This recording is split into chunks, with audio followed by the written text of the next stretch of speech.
Une autre question qu'on m'a posée, c'est qu'est-ce qu'il faut faire quand on est malade, qu'on a prié et qu'il n'y a pas de changement? Comment on doit prier? Premièrement, il ne faut pas se décourager. Parce que Dieu veut. Dieu veut guérir. Deuxièmement, ne tombez pas dans le piège de dire « j'ai prié, rien ne se passe, donc c'est que Dieu ne veut pas ». Ne tombez pas dans le piège que « mon pasteur a prié, rien ne s'est passé, c'est que Dieu ne veut pas ». Ne tombez pas dans le piège de « mon église a prié, rien ne s'est passé, donc c'est que Dieu ne veut pas ». Pourquoi? Parce que j'aimerais vous poser une question.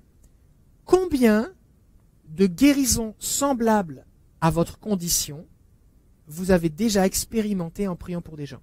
Par exemple, imaginons que vous avez un problème cardiaque. Combien de personnes vous avez vu guéries en priant pour eux qui avaient un problème cardiaque? Parce que si actuellement vous n'avez vu aucune personne guérie d'un problème cardiaque en priant pour elle, et que votre conclusion en priant pour vous-même et qui n'est pas guéri, c'est que Dieu ne veut pas, votre raisonnement logique, il n'est pas bon.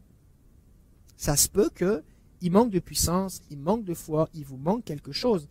Mais si vous avez 90% des gens pour lesquels vous priez de problèmes cardiaques qui sont guéris d'un problème cardiaque et que vous priez pour quelqu'un et que rien ne se passe, peut-être que vous pouvez poser la question, est-ce qu'il y a un problème, est-ce qu'il y a un blocage, qu'est-ce qui se passe? Mais si vous n'en avez jamais vu, ne tombez pas sur cette conclusion. Souvent les gens font ça. Quelqu'un dans l'église a un cancer, et en phase terminale, tout le monde est ému, et c'est normal, on est affecté par la souffrance des gens. Et alors là on dit on va faire une chaîne de prière, et puis la personne finalement décède. Et les gens arrivent à la conclusion, c'était la volonté de Dieu de reprendre notre frère ou notre sœur près de lui. Mais jamais aucun cancer n'a été guéri dans l'église. Donc, si tu demandes à quelqu'un qui ne voit jamais de cancer guéri de prier pour un cancer, il y a de fortes chances que rien ne se passe. Et ça ne veut pas dire que ce n'est pas la volonté de Dieu. Ça veut juste dire que cette personne-là n'a pas cette percée-là au niveau spirituel. Donc, c'est tout à fait OK. Et on voit ça dans la Bible avec cet homme qui va venir voir Jésus alors qu'il avait présenté son fils aux disciples et les disciples n'avaient rien pu faire pour lui. C'est tout à fait OK si vous avez demandé de la prière à quelqu'un, rien ne se passe, allez demander à quelqu'un d'autre. Allez voir un autre pasteur, un autre évangéliste. Allez voir tous les gens de votre église, impose-moi les mains. Allez dans une conférence, allez dans une autre église. Vous entendez que telle personne voit des guérisons, allez-y, demandez de la prière, lisez ses livres, exposez-vous comme là vous faites à des vidéos en direct. Demandez de la prière. Ne restez pas dans votre coin avec cette idée que Dieu est souverain. S'il veut me toucher, il viendra me toucher. Et puis, j'ai juste à attendre. On voit dans la Bible Jésus qui va voir des gens directement. Mais la plupart des gens vont voir Jésus. Et ils le font avec persévérance. Ils le font avec détermination. Ils le font avec constance. Donc surtout, si vous êtes malade et que ça fait longtemps, n'acceptez pas votre condition. Alors, je ne suis pas en train de vous dire de faire comme si de rien n'était, mais juste, soyez dans cette attitude qu'il y a un combat et je n'accepte pas de me laisser oppresser par la maladie. Donc, poursuivez la guérison. Quelque chose qui peut vous aider. Premièrement, vous pouvez aller dans l'esprit. La Bible dit qu'il y a un fleuve qui sort du trône de Dieu. C'est le même fleuve qui coule en nous. Et c'est aussi un fleuve de guérison. Donc, vous pouvez juste vous connecter au Saint-Esprit qui est en vous et avoir accès à sa guérison, avoir accès à sa présence en communion avec lui. Une autre chose que vous pouvez faire, demandez avec persévérance, n'hésitez pas à vous déplacer, ça je l'ai dit, vous pouvez parler à votre propre corps. Ce qu'il faut comprendre, c'est que souvent les gens prient, et je faisais ça, d'accord. Donc souvent ce qu'on fait, c'est qu'on demande à Dieu de nous guérir. Or, Jésus a dit, guérissez les malades. Donc on n'a pas à convaincre Dieu de nous guérir. Ce qu'on doit faire, c'est recevoir ce qui est disponible ou communiquer ce qui est disponible. Donc une chose que vous pouvez faire, vous pouvez, si c'est pour vous-même, parler à votre propre corps. Par exemple, vous avez mal au genou, vous parlez à votre genou. Genou, au nom de Jésus, sois guéri. Douleur, tu quittes mon corps maintenant au nom de Jésus. Tendon, ligament, sois restauré maintenant au nom de Jésus. Inflammation, tu quittes mon corps maintenant au nom de Jésus. Ça se peut que ce soit efficace tout de suite. Ça se peut que non. Dans ce cas-là, recommencez. Faites-le avec persévérance. Pourquoi?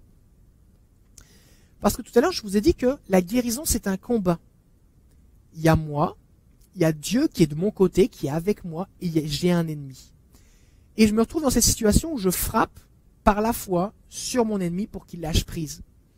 Et des fois, mon coup est suffisant pour le mettre KO, mais des fois, il faut que je frappe beaucoup jusqu'à ce que finalement, il lâche prise. La Bible dit, soumettez-vous à Dieu, résistez au diable, et ça ne dit pas combien de temps, et il fuira loin de vous. Donc, c'est important de persévérer. Une autre chose que vous pouvez faire, vous pouvez vous imposer les mains, ou demander à votre conjoint, vos enfants, vos parents, ou un ami chrétien de vous imposer les mains. La Bible dit, ils imposeront les mains aux malades, et les malades seront guéris. Une autre chose que vous pouvez faire, c'est que vous pouvez vous passer du temps dans la présence de Dieu à juste vous concentrer sur lui, vous concentrer sur sa guérison, et par exemple vous approprier, personnaliser les promesses de la Bible concernant la guérison. Si vous allez sur le site de l'école de ministère surnaturel francophone, www.écolemsf.com, j'ai mis tout à l'heure un nouveau document que vous pouvez télécharger dans la section guérison, les documents à télécharger sur la guérison, qui sont les promesses, tous les versets, toutes les promesses qui sont là concernant la guérison. Et une chose que vous pouvez faire, c'est que vous pouvez vous les approprier.